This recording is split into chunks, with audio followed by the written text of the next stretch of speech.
هاي الصورة عم تطلع قدامي كتير من امبارح، يلي عم ينزل هاي الصورة عم بيقول انه ميسي قال الجسد لا يرحم ولا زال عم بيعطي ويقدم مباريات حلوة، بينما رونالدو يلي قال لا زلت قادر على العطاء ما عم يقدر يعمل شيء وعم بيقدم اداء سيء وعم ياخذ تقييم سيء. عم يحكوا هيك بكامل قواهم العقلية. طيب بالعودة الى الوراء شوي بنلاقي انه رونالدو اخر 5 مباريات مع المنتخب البرتغالي مسجل بكل المباريات، وعلى فكرة المباريات كانت ضد منتخبات كبيرة، اسبانيا، المانيا، الدنمارك، وغالبا كان المجر كمان. بنشوف كمان انه رونالدو لعب بهذا الموسم 8 مباريات سجل 8 اهداف، يعني الزلمه عم بيقدم اداء حلو، عم ياخذ تقييم حلو، عم يعمل كل شيء بيقدر عليه. لكن يا صديقي العزيز تخيل انه رونالدو امبارح اهدر ضربه جزاء عادي، كل اللاعبين بتضيع ضربه جزاء، لكن بالنهايه فريقه فاز، ومع ذلك الناس طلعت تسخر من رونالدو انه والله شوف عم يضيع ضربه جزاء.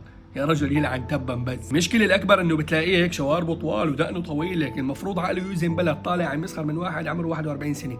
يا رجل خليني ساكت بس. والحارس اللي تصدى لضربة جزاء رونالدو هو حارس ليفربول اسمه كيلي هيري، يمكن هيك على ما اعتقد. هذا الحارس يا اخي والله حارس مانو قليل، تصدى لضربة جزاء من برونو ومن مبابي كمان. طيب بالعودة الى الوراء شوي، ميسي كان عم يلعب مباراة ضد فريق اسمه شارلوت على ما اعتقد. الحارس تبع هذا النادي حتى امه ما بتعرف انه هو بيلعب كرة قدم، ومع ذلك قدر انه يتصدى لضربة جزاء من ميسي، وفريق ميسي خسر 3-0. بس ما حدا حكى بالموضوع، ما حدا طلع وصار يتمسخر على ميسي، وعادي مرق مرور الكرام. ليش طيب هذا الشيء يا ترى؟ لانه بكل بساطة في عندك ناس مهووسين برونالدو، لانه عندك كمان فرق كتير كبير بالعقليه بين جماهير ميسي وبين جماهير رونالدو. يعني معلش احكي الحق، انا بحب رونالدو ما اختلفنا، لكن والله في فرق بالعقليه. قبل يومين بس الارجنتين كان عنده مباراه، ميسي اعتذر ما راح، مانه مصاب، اموره تمام، وامبارح كان عم يلعب مع فريقه. طيب ليش ما راح على هي المباراه؟ بكل بساطه ميسي عم بينافس على الحذاء الذهبي بالدوري الامريكي، بالمقابل بتلاقي رونالدو يلي صار عمره تقريبا 41 سنه ما بيتخلف عن اي مباراه مهما كانت شو ما كانت، بتلاقيه اول الحاضرين. واخر شيء بيحكوا لك انه قال ميسي انتهت كره القدم بالنسبه له.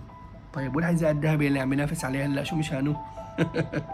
جميع الاحوال هذا الموضوع مو جديد ابدا، يعني اي شيء بخص رونالدو دائما في تدليس، واي شيء بخص ميسي بتلاقي الاعلام والناس عملوا حالكم مالكم خبر بشيء. بس بالنهايه يا جماعه الخير، بجميع الاحوال انا في شيء واحد بعرفه بس، انه هذا الزلمه مخلي بعض الناس، او لا مو مخلي بعض الناس، مخلي فئه كبيره من جماهير كره القدم تصيح.